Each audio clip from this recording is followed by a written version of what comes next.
Yung kay Mike Defensor, pang press release man lang yun. Wala man nag-endorse na congressman. Ni yung kanilang mga kakamping congressman, walang nag-endorse. You see, gusto nilang i-impeach yung ating Pangulo. Wala mang endorsement. Doon pa lang po. Bagsak na. Ingay lang po ang ginagawa nila. Ngayon, kung desidido sila, dapat bumalik sila nung Monday. Hindi bumalik. Ang ginawa nila, nag-motorcade. At saka nagpa-interview, mga kababayan, para umatake ng umatake. Unang-una, dapat kinumbinsi muna nila si Pulong, saka yung iba pang mga Duterte congressmen at mga kaalyado na endorse yung kanilang impeachment complaint. Dapat incumbent. Sila lang naman nandun, si Mike Defensor, si Sabit, sino yung isa doon na dati ding congressman. Hindi man pwede na sila lang. Importante, may endorsement sa incumbent congressman. Wala eh. So malinaw po na ang purpose ng impeachment complaint, yung third impeachment ng grupo ng mga Duterte, propaganda lang yung habol.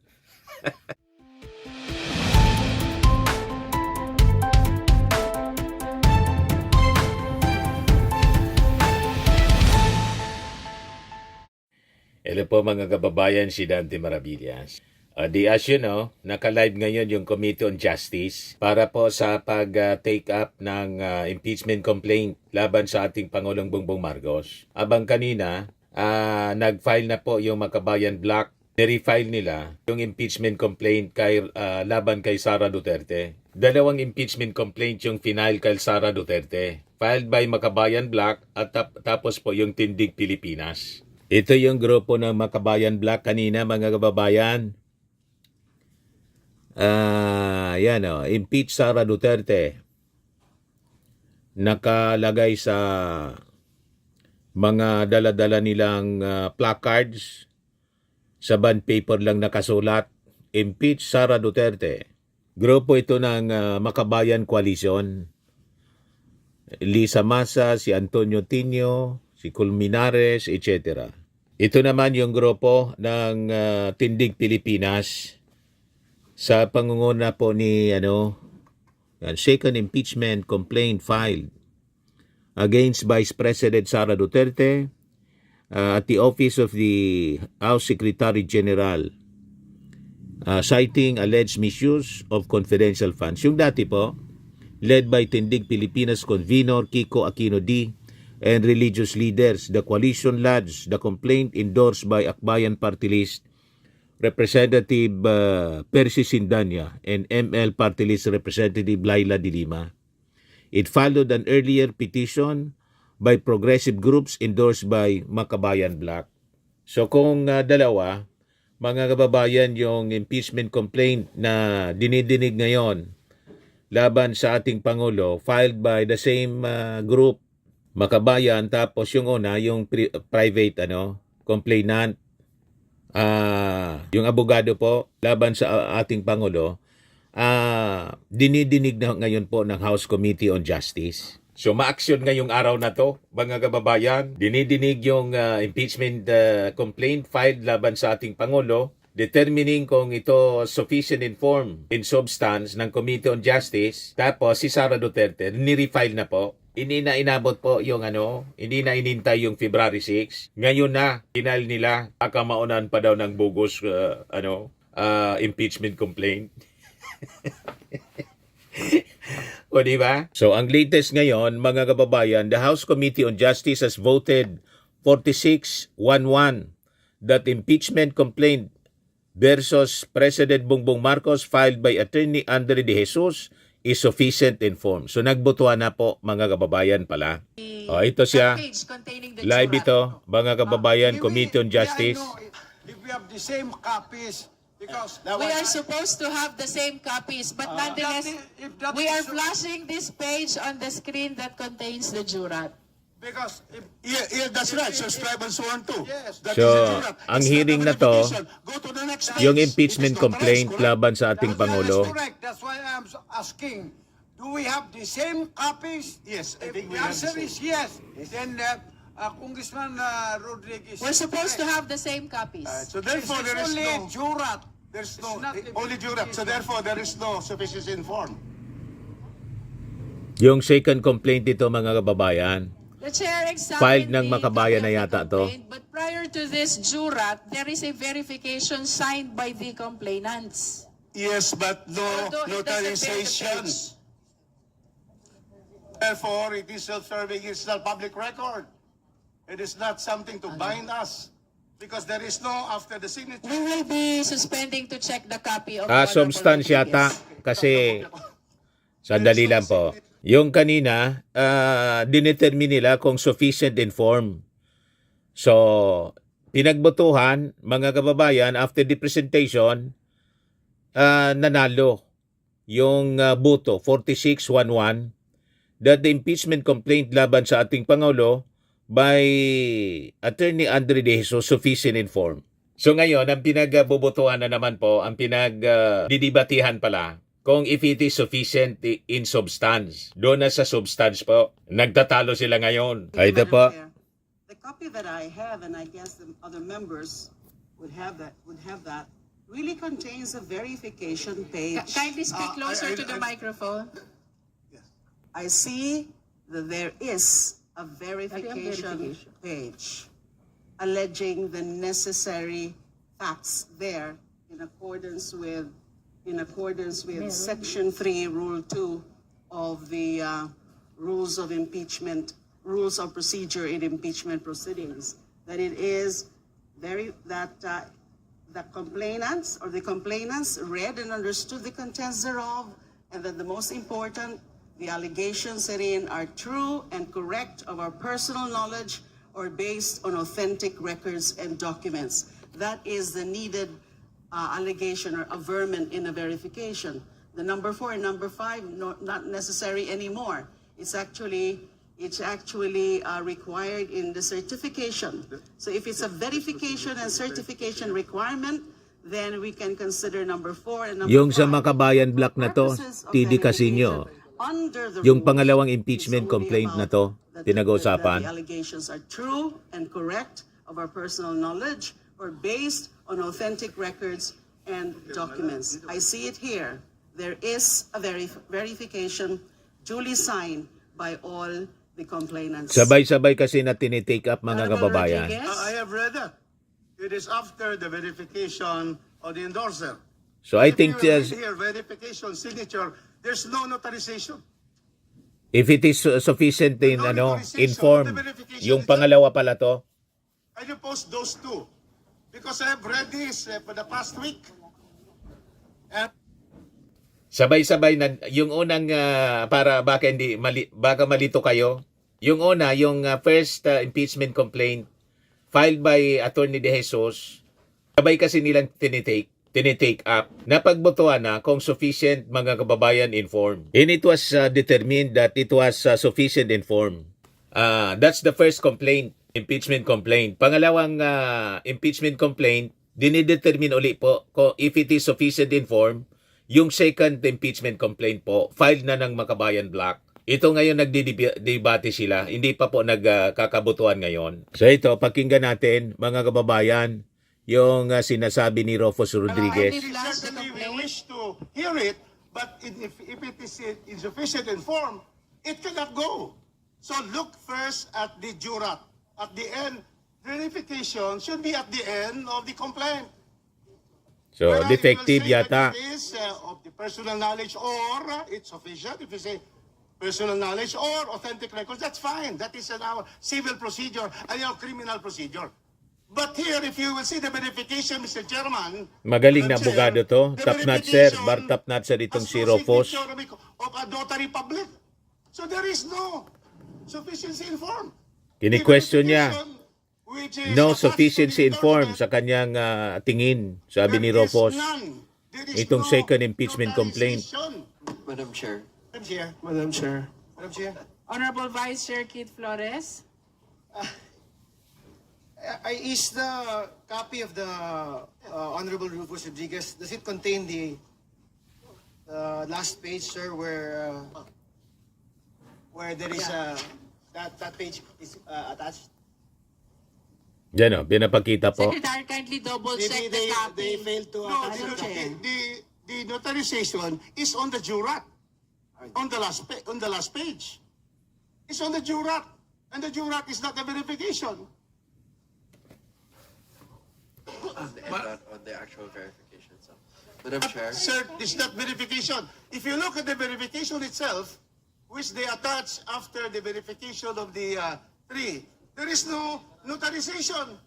After Kathleen Gaya de Guzman, no notarization. So how can there be a valid verification?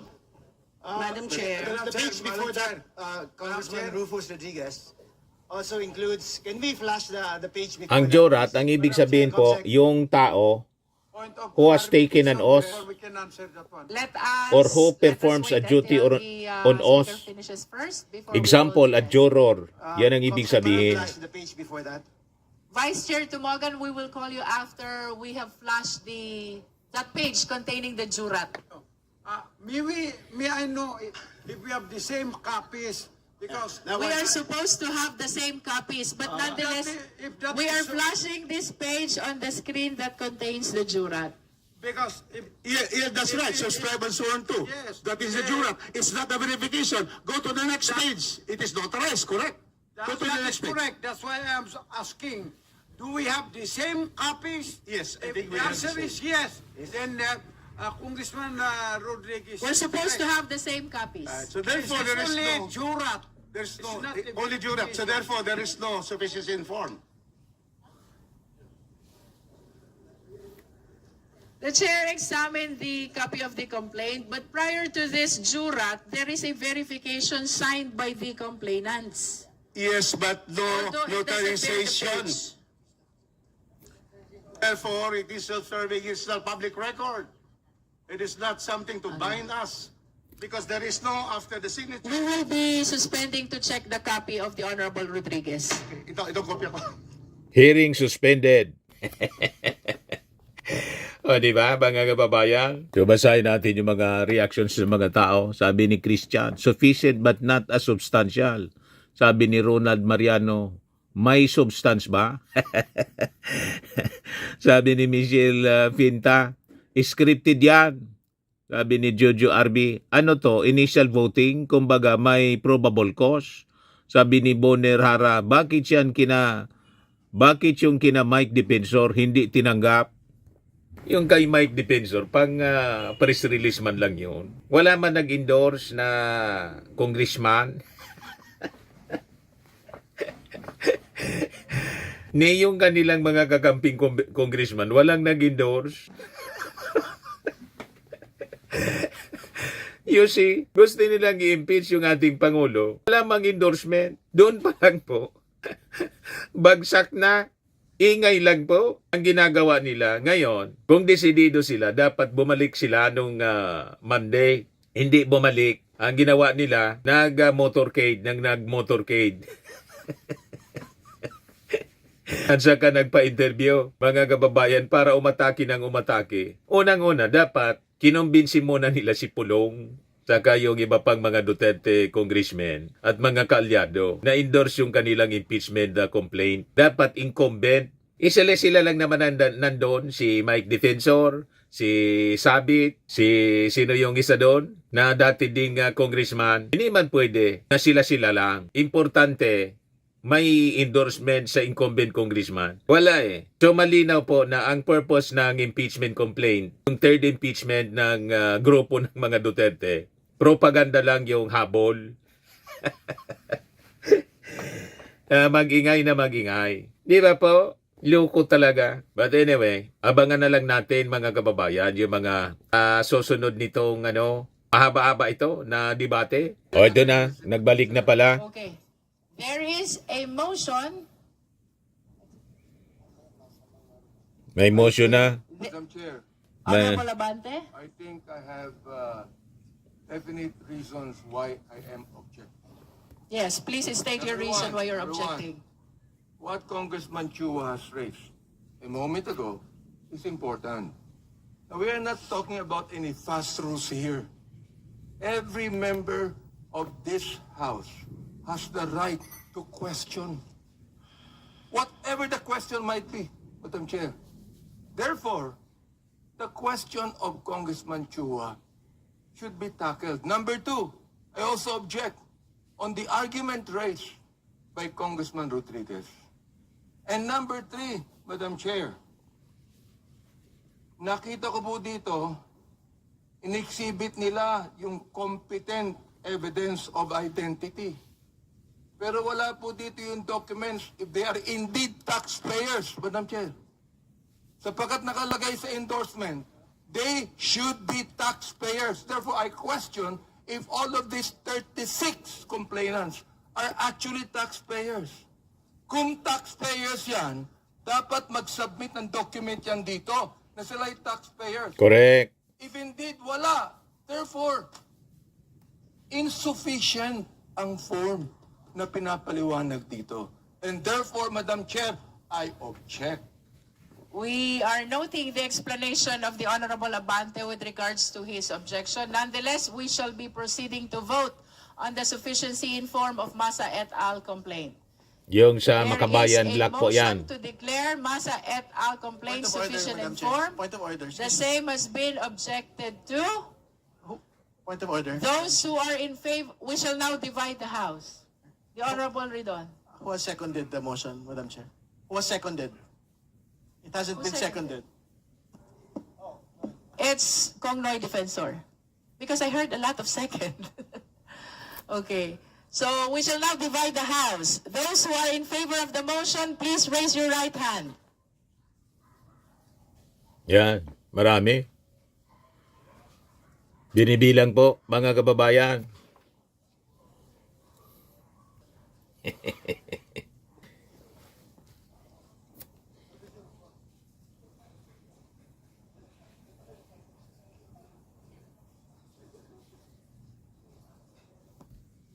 Marami.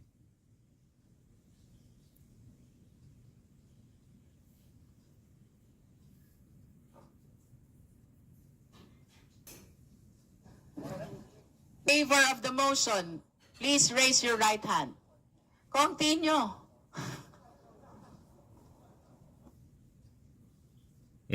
Ano na? Yung hindi in favor. Motion. Those who abstain, please raise your right hand.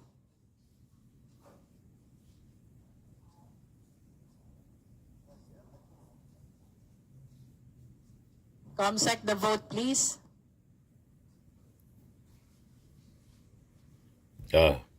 So, result ng counting, mga kababayan.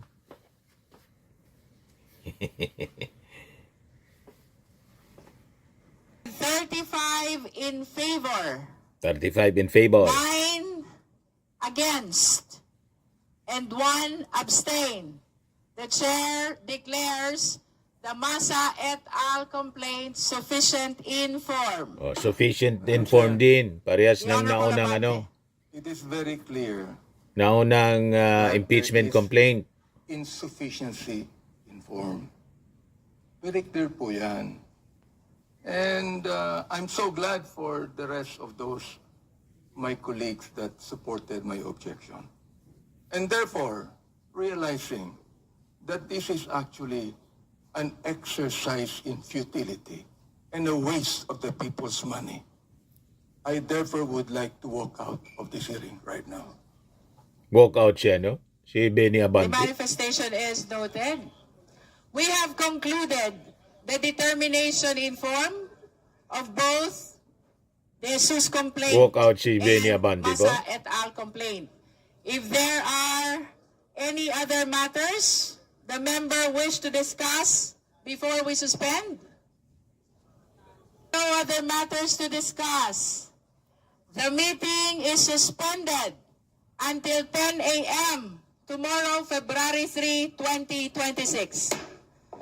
Then today are considered informed in open hearing of the meeting tomorrow. In accordance with the rules, The committee will determine the sufficiency and substance of the impeachment complaints tomorrow. Meeting is suspended.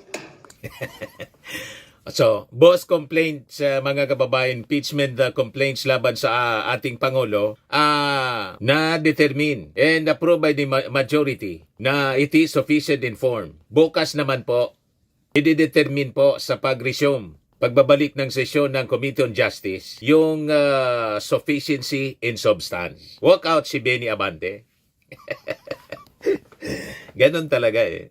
Di ba? Pero ang importante dito, mga kababayan, binibigyan ng pagkakataon ng bawat isa na makapagsalita. At saka, yung proseso, ino-observe strictly, mga kababayan. Okay pa? Bukas magkakaalaman kung yung boss impeachment complaints, mga kababayan, sufficient in substance. Medyo mabigat-bigat bukas, mga kababayan. Talagang kaabang-abang. Sa mga naghanap ng malinis and spacious fitness gym, pumunta lang po kayo sa aming Colossal Fitness Gym. We also offer Grab Car Rental with our brand new 2023 model ng Toyota Innova. We also accept booking for those who are planning to travel via PAL, Cebu Pacific, and other airline companies, local and international, and bills payment for Meralco Bills, PLDT, Aleco Bills, etc. Ang Colossal Fitness Gym is located at 3rd floor Security Bank Building, Landco Business Park, Legazpi City, Albay. For inquiries, look for Chilon Maravillas. Contact number 0966-802-0949. Yan yung aming Innova. Lagi na pong matao sa amin. Pati mga foreigners po, tingnan ninyo. Mga British tourists sila.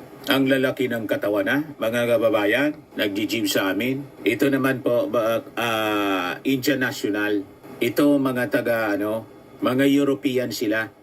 Ito naman yung bago naming product na binibenta online, Eye Glow Serum. Whitening po siya galing sa South Korea. Tingnan ninyo yung epekto sa aking anak na architect entrepreneur, Riz Maravillas. For inquiries, look for Riz Maravillas on FB. Ito naman po, Fairmax Firming and Lifting Cream. Pinapahid po sa mga pulses in other affected area. Mainam po ito sa mga pains at paninigas na mga kasukasuan. Ito po, Automax Radiant Serum. Sa mukha naman yung application. Anti-aging po siya. You will look 10 years younger than your age. Ito naman po yung bagong product naming binibenta online. I am Worldwide Amazing Pure Organic Barley Powdered Drink Mix from Australia. Mainam po ito sa mga cancer patients. Tulad po nitong nakikita ninyo. Cancer survivor po siya. Ngayon, cancer-free na siya po. Yan siya, mga kababayan, no? Si Yoli Tan. Sabi ni Yoli Tan, barley did not just save my life. It gave me a new life. Yoli Tan, ovarian cancer survivor po siya. Noong 2019, Yoli faced the fight of her life through surgery and harsh chemotherapy. I am Worldwide Amazing Pure Organic Barley became her source of strength. It boosted her immune system when she needed it most and gave her the energy to keep going. 100% organic siya po. Immune system booster and trusted by survivors. Ganon din ang nangyari po kay Maritoni Fernandez. Cancer survivor siya. For your inquiries and orders, mag-message lang po kayo sa aking anak na architect and entrepreneur, Riz Maravillas. Sa mga mahilig po sa mga imported bags and wallets, dumiretso na lang kayo kay Ma'am Aileen Rosales, Aileen Closet po. Nakabase siya po sa Amerika. Yan, mga bags, mga kababayan, mga gandang bags na binibenta niya online. Yan po, Aileen Closet. Sa mga mahilig naman po, magpa-spa, dumiretso na lang po kayo sa Pamper City, the Medical Aesthetics and Wellness Center. Matatagpuan po sa Prestige Bay, Asiana City, Parañaque City, Metro Manila. Your luxury escape.